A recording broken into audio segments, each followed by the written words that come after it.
luto. Oi, gente, tô aqui com a minha amiga Cláudia Petlick Fischer, especialista nesse assunto super relevante, super importante e muito pouco falado nas redes. Então eu trouxe uma pessoa especial para conversar com a gente sobre esse tema e agora eu passo para ela se apresentar. Vamos lá, Cláudia, quem é você? Obrigada, Carol, pelo convite. Eu sou Cláudia, eu saí da faculdade, fui trabalhar no hospital, no HC, depois com RH e acabei parando na área do luto por conta de várias coisas que aconteceram na minha vida.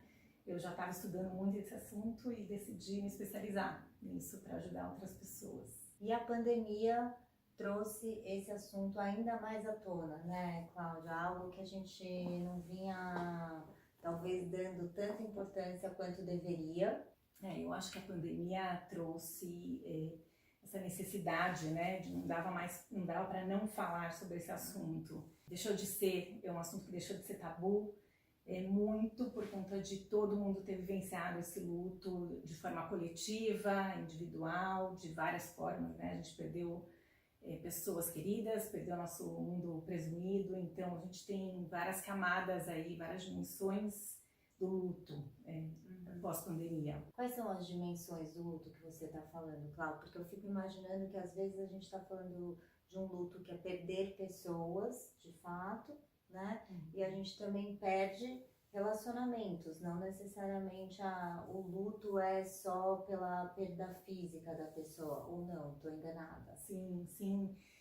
O luto é uma reação natural à perda de vínculos, né? E a gente pode perder vínculo com pessoas que morreram, com animais de estimação, né? E a gente perde vínculos também por quebra de relacionamentos, né? Separações, divórcios, por exemplo, mudanças de casa, mudanças de emprego, mudanças de fases de vida, menopausa, várias camadas aí, a gente pode dizer que a gente vive o luto, né? Luto da mulher, luto do homem, e a gente também tem lutos não reconhecidos socialmente, principalmente esses que a gente não tem a perda de forma concreta, assim, visível para o outro.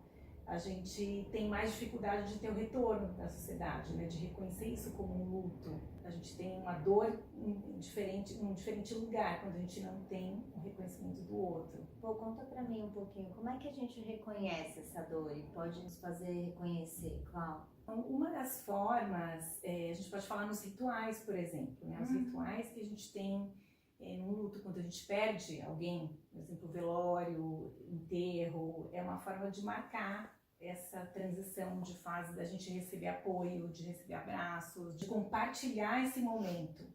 E quando a gente tem perdas onde o outro não reconhece, por exemplo, perda de animal de estimação, ou uma separação, quando não tem rituais concretos, a gente tem mais dificuldade de compartilhar esse momento.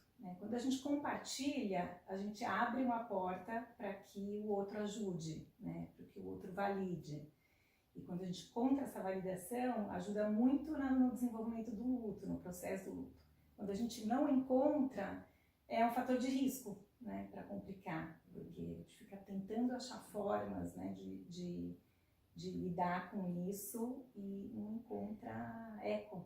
Ouvi você falando e estou pensando quanto a gente também usa no processo terapêutico esses rituais, né? Muitas vezes a gente até chama de cerimônias de definição, onde a gente cria rituais ou processos, de alguma maneira, pode ser escrevendo uma carta, pode ser evocando aquela situação, né, para dentro do processo terapêutico, para conversar com a pessoa que você quer se separar ou você quer deixar, para você poder dar voz àquela dor até dentro do processo clínico. E os rituais realmente funcionam como um processo de elaboração.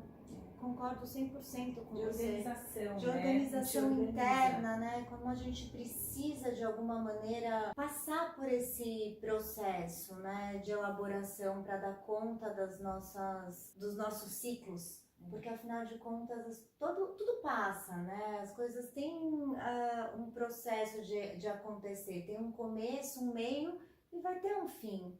Se a gente consegue nomear esse fim, transformar isso numa cerimônia, num ritual, a gente, mesmo que seja simbólico e não precisa ser algo que já exista, eu acredito que a gente possa criar esses rituais. Então a gente está validando o nosso sentimento, o nosso envolvimento com aquela situação. Sim, né? Que faça sentido, né? Que faça cada sentido. Fazer sentido para a relação que a gente tinha com a coisa, com a pessoa. Eu gosto muito dessa ferramenta da escrita, do compartilhar, porque a gente, quando tenta achar palavras para nomear, né, a gente já está organizando. E o luto é muito desorganizador, né? Não é linear, né? Acontece no começo, principalmente, a gente sente várias emoções ao mesmo tempo. E quando a gente busca, de alguma forma, ler, escrever, a gente está dando um formato mais organizador para esse mundo tão desorganizado. Na verdade, muitas pessoas até perguntam como é que funciona o processo terapêutico? Será que só falar vai resolver? Na verdade, o que você está trazendo, e eu estou refletindo aqui, é como às vezes a gente não para nem para pensar.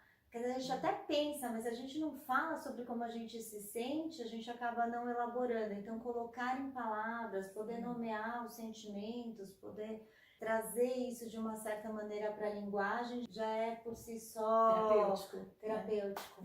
Exatamente, a função da terapia, né? É uma das funções da terapia, a gente conseguir nomear e organizar, né? O que a gente está sentindo, as emoções. E um pouco da terapia focada em luto é exatamente por aí, né? A gente elaborar até o que a gente perdeu perdendo aquilo, né? Que é diferente para cada pessoa, né? Se a gente perde a mãe, o que eu perdi perdendo aquela mãe, né? Só num processo de terapia que a gente consegue desenvolver e se aprofundar nisso, né? Não necessariamente a gente precisa de terapia, né? A gente não precisa... Acho que não é algo patológico, o luto é um processo natural e não acho que todo mundo precise de terapia, mas o processo terapêutico às vezes tem um fator de proteção, né, para riscos e principalmente dependendo de como foi a morte, dependendo da história de perdas que a gente carrega. Bom, esse papo tá ótimo, mas para não ficar muito longo a gente vai seguir no próximo, vejo vocês por lá, hein? Obrigada, até mais, pessoal.